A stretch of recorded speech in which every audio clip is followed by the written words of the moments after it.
제45장.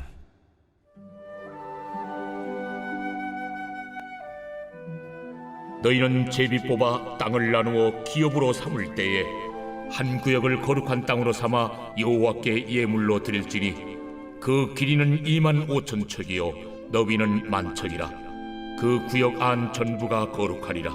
그 중에서 성소에 속할 땅은 길이가 500척이요 너비가 500척이니 네모가 반듯하며 그 외 사방 쉰척으로 전원이 되게 하되, 이 측량한 가운데서 길이는 25,000척을 너비는 10,000척을 측량하고 그 안에 성소를 둘지니 지극히 거룩한 곳이요 그곳은 성소에서 수종드는 제사장들 곧 하나님께 가까이 나아가서 수종드는 자들에게 주는 거룩한 땅이니 그들이 집을 지을 땅이며 성소를 위한 거룩한 곳이라. 또 길이는 25,000척을 너비는 10,000척을 측량하여 성전에서 수종드는 레위 사람에게 돌려 그들의 거주지를 삼아 마을 수물을 세우게 하고, 구별한 거룩한 구역 옆에 너비는 5,000척을 길이는 25,000척을 측량하여 성읍의 기지로 삼아 이스라엘 온 족속에게 돌리고, 드린 거룩한 구역과 성읍의 기지된 땅의 좌우편 곧 드린 거룩한 구역의 옆과 성읍의 기지 옆의 땅을 왕에게 돌리되, 서쪽으로 향하여 서쪽 국경까지와 동쪽으로 향하여 동쪽 국경까지니 그 길이가 구역 하나와 서로 같을지니라. 이 땅을 왕에게 돌려 이스라엘 가운데 기업으로 삼게 하면 나의 왕들이 다시는 내 백성을 압제하지 아니하리라. 그 나머지 땅은 이스라엘 족속에게 그 지파대로 줄지니라. 주 여호와께서 이같이 말씀하셨느니라. 이스라엘의 통치자들아, 너희에게 만족하니라. 너희는 포악과 겁탈을 제거하여 버리고 정의와 공의를 행하여 내 백성에게 속여 빼앗는 것을 그칠지니라. 주 여호와의 말씀이니라. 너희는 공정한 저울과 공정한 에바와 공정한 밭을 쓸지니 에바와 밭은 그 용량을 동일하게 하되 호멜의 용량을 따라 밭은 10분의 1 호멜을 담게 하고 에바도 10분의 1 호멜을 담게 할 것이며, 세겔은 20계란이 20세겔과 25세겔과 15세겔로 너희 만회가 되게 하라. 너희가 마땅히 드릴 예물은 이러하니 밀 한 호멜에서는 6분의 1 에바를 드리고 보리 한 호멜에서도 6분의 1 에바를 드리며, 기름은 정한 규례대로 한 고루에서 10분의 1밭을 드릴지니 기름의 밭으로 말하면 한 고루는 10밭 곧 한 호멜이며 10밭은 한 호멜이라. 또 이스라엘의 윤택한 초장의 가축대 200마리에서는 어린 양 한 마리를 드릴 것이라. 백성을 속죄하기 위하여 이것들을 소제와 번제와 감사제물로 삼을지니라.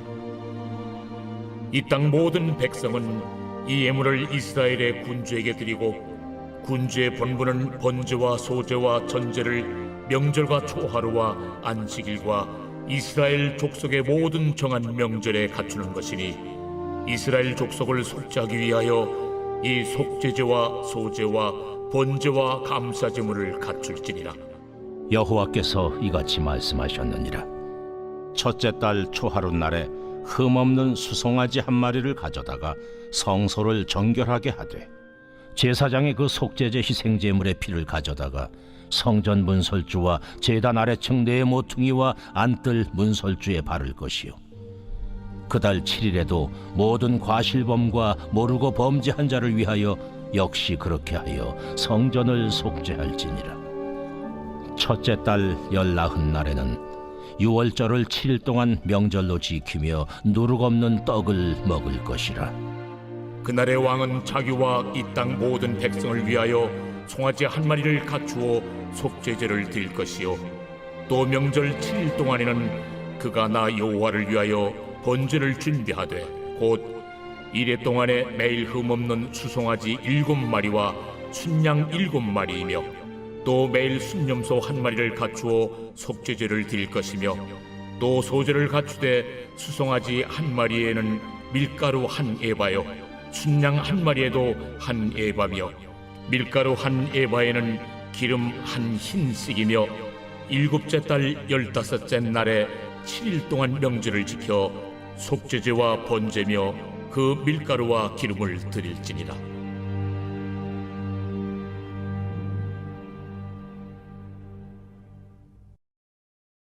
에스겔 40장부터 48장까지의 내용은 에스겔이 본 새 성전 환상에 관한 말씀인데요.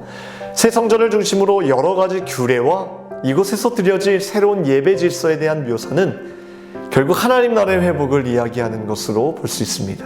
그리고 중요한 것은 하나님 나라의 회복은 결국 이것을 중심으로 이루어진다는 것을 강조하고 계시는데요. 무엇일까요? 바로 새로운 성전. 다시 말해 교회 공동체를 통해 하나님은 하나님 나라의 회복을 이루시겠다는 것입니다. 에스겔 43장 1절에서 12절은 이에 대해 분명하게 묘사하고 있습니다. 43장 4절과 5절입니다. 여호와의 영광이 동문을 통하여 성전으로 들어가고 영이 나를 들어 데리고 안뜰에 들어가시기로 내가 보니 여호와의 영광이 성전에 가득하더라. 성전 안에 임하신 하나님의 영광을 중심으로 다시 하나님 나라가 회복될 것임을 예언하고 있습니다. 우리는 이러한 에스겔의 환상을 통해 하나님께서 드러내시고자 하는 단 한 가지의 진리의 말씀을 찾아본다면 여기서 내릴 수 있는 가장 중요한 결론은 이것일 것입니다. 하나님은 거룩한 교회 공동체, 바로 그곳에 계신다는 겁니다. 이런 하나님의 본심은 요한계시록 21장과 22장에도 요한이 본 새 예루살렘 환상 가운데서도 동일하게 찾아볼 수 있습니다. 에스겔은 47장의 말씀에서 성전의 문지방 밑에서 물이 나오는 것으로 묘사하면서 이 물은 급격히 건너지 못할 정도의 깊고 거대한 강이 되어버린다고 말하였고, 요한도 하나님과 어린 양의 보좌로부터 나는 생명수의 강에 대해 22장 1절에서 언급하고 있습니다. 또 그가 수정같이 맑은 생명수의 강을 내게 보이니 하나님과 및 어린 양의 보좌로부터 나와서. 또한 에스겔과 요한계시록 모두 강 좌우에 실과 나무가 맺힌 것을 말하고 있습니다. 에스겔 47장 12절 말씀입니다. 강 좌우가에는 각종 먹을 과실나무가 자라서 그 잎이 시들지 아니하며 열매가 끊이지 아니하고 달마다 새 열매를 맺으리니 그 물이 성소를 통하여 나옴이라. 그 열매는 먹을 만하고 그 잎사귀는 약 재료가 되리라. 요한계시록 22장 2절 말씀입니다. 길 가운데로 흐르더라. 강 좌우에 생명나무가 있어 12가지 열매를 맺되 달마다 그 열매를 맺고 그 나무 잎사귀들은 만국을 치료하기 위하여 있더라. 결론적으로 우리가 결코 잊지 말아야 할 것은 마지막 때에도, 아니 지금 이 순간에도 하나님은 교회를 통해 길을 만드시고 교회를 통해 회복의 능력을 주시며 교회 공동체에 바로 그 가운데에 임재하신다는 사실을 잊지 말아야 할 것임을 말씀하고 계시는 겁니다. 우리가 교회와 예배 중심의 삶을 놓치지 말아야 할 이유가 바로 이 이유 때문이라 확신합니다. 하나님과 동행할 수 있는 가장 쉽고 편한 길은 우리가 하나님이 임재하는 곳으로 찾아가는 방법일 것입니다. 바울은 로마의 지하 감옥에서 죽음을 기다리면서 죽기 직전에 젊은 동역자인 디모데에게 마지막으로 편지를 쓰게 되는데요. 이것이 바로 디모데 후서입니다. 그의 죽음이 임박했다는 것을 한 바울은 디모데에게 자신의 죽음 후에도 여전히 복음을 신실하게 전하라고 엄중하게 권고하고 있습니다. 믿음의 선한 싸움을 싸우도록 당부하고 있는 것입니다. 그리고 특별히 디모데후서 3장 14절 말씀에서 이렇게 권면하고 있습니다. 그러나 너는 배우고 확신한 일에 거하라. 즉 말세가 되면 우리의 믿음 생활, 우리의 신앙 생활을 방해하는 악한 마음이 더욱 커져가는데 이 속에서 살 수 있는 길은 오직 확신한 일에 거하라는 것입니다. 여기서 말하는 확실한 일 역시 예배입니다. 먼저는 우리는 주일 예배에 목숨을 걸어야 합니다. 저에게도 만약 사도 바울처럼 죽음 앞에 서 있다면, 그래서 디모데와 같은 누군가에게 하나님의 말씀을 전할 마지막 기회가 주어진다면 저 또한 주저함없이 이렇게 말할 것입니다. 예배가 우리 인생에서 가장 중요합니다. 예배를 지킬 때 우리의 믿음을 지킬 수 있습니다 라고 말할 것입니다. 아무리 강조하고 강조해도 지나치지 않는 것, 이 자리에 나와 하나님을 하나님으로 높이며 주님을 주님으로 인정하고 예배하는 것, 이 세상 그 무엇보다 소중하고 귀하다는 것입니다. 이 자리에서 하나님의 말씀을 받고 그 말씀대로 살아가는 것, 이것이 가장 중요하다는 것입니다. 여러분, 모든 삶의 첫 번째 우선순위가 예배가 되게 하십시오. 예배하다, 섬기다라는 말은 히브리어로 아바드입니다. 그런데 신기하게도 이 단어가 이스라엘이 애굽의 압제 속에서 바로를 주인으로 섬길 때 이 단어가 사용되면 예배하다, 섬기다라는 뜻이 아니라 노동하다, 노역하다라는 뜻으로 사용되었던 것입니다. 지금 우리가 드리고 있는 예배가 노동으로 느껴지신다면 우리의 마음 상태를 점검해야 될 것입니다. 정말 내 마음의 1순위가 누구인지 말입니다. 내 삶에 하나님을 높여드리는 예배가 가장 중요한지를 우리 스스로 질문해 봐야 될 것입니다. 스코틀랜드의 100m 단거리 달리기 선수 에릭 리들은 주일날 예배하기 위해 결승전 금메달을 포기했습니다. 그러자 하나님께서 그를 높여주셨는데 말도 안 되는 400m에서 세계 신기록으로 금메달을 얻게 되었습니다. 그는 이렇게 고백하였습니다. 100m는 제 힘으로 뛰고 나머지 300m는 하나님께서 뛰어주셨습니다. 사랑하는 성도 여러분, 주일 예배에 목숨을 거십시오. 거룩한 주일에 선포되는 말씀을 이 세상 그 무엇보다 귀한 것으로 여기고 붙잡고 그렇게 살아가도록 노력하시길 바랍니다. 이것이 우리의 믿음을 지키는 확신한 일입니다. 두 번째로 확실한 일은 거룩한 공동체에 참여하는 것을 의미합니다. 세상의 모임들이 참으로 많습니다. 입시를 위해 부모들의 모임은 말할 것도 없습니다. 아이들을 대학교에 보내느라 아이들보다 엄마들이 더 바쁘게 뛰어다닙니다. 모임에 참석해서 정보를 공유하고 좋은 학교에, 좋은 학원에, 대학교에 보내려고 애를 쓰고 있습니다. 그런데 안타깝게도 그 모임 안에는 하나님이 없습니다. 생명력이 존재하지 않습니다. 우리는 이제 세상 모임에서 벗어나 서로가 서로를 위해 말씀으로 살리는 생명력 있는 자가 되어야 될 것입니다. 우리의 속회가 바로 이런 속회가 되어야 하고 우리가 만나는 모든 공동체가 바로 생명을 살리는 공동체가 되어야 합니다.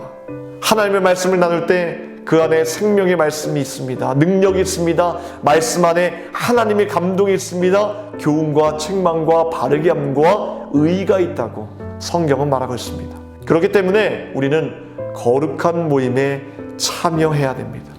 공동체에 속하셔서 하나님의 말씀을 나누시기 바랍니다. 서로의 믿음을 지켜주는 아름다운 동에 생명력 있는 자가 되시기를 간절히 축복합니다. 저는 교회학교라는 공동체의 리더로서 우리 아이들을 위해 기도하는 제목은 정말 한 가지의 제목이 있습니다. 디모데후서 4장 17절의 말씀입니다. 나는 하나님의 사람으로 온전하게 하며 모든 선한 일을 행할 능력을 갖추게 하려 합니다. 우리 아이들이 하나님의 사람이 되어 세상 가운데서도 선한 일을 행할 능력을 갖춘 자로서 귀하게 쓰임받는 제자들이 되었으면 하는 마음입니다. 이것이 우리 아이들의 확실한 목표가 되어야 하지 않겠습니까? 기도하겠습니다. 오늘 목요일 새벽에 함께 기도할 공동기도 제목은 다음 세대 우리 자녀들을 위해서 기도하겠습니다.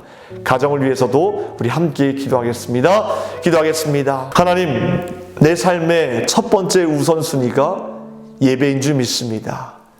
예배에 목숨 걸게 하시고 하나님의 말씀을 받고 그 말씀대로 행하는 것을 내 삶의 가장 중요한 것으로 여길 수 있는 믿음을 허락하여 주시옵소서.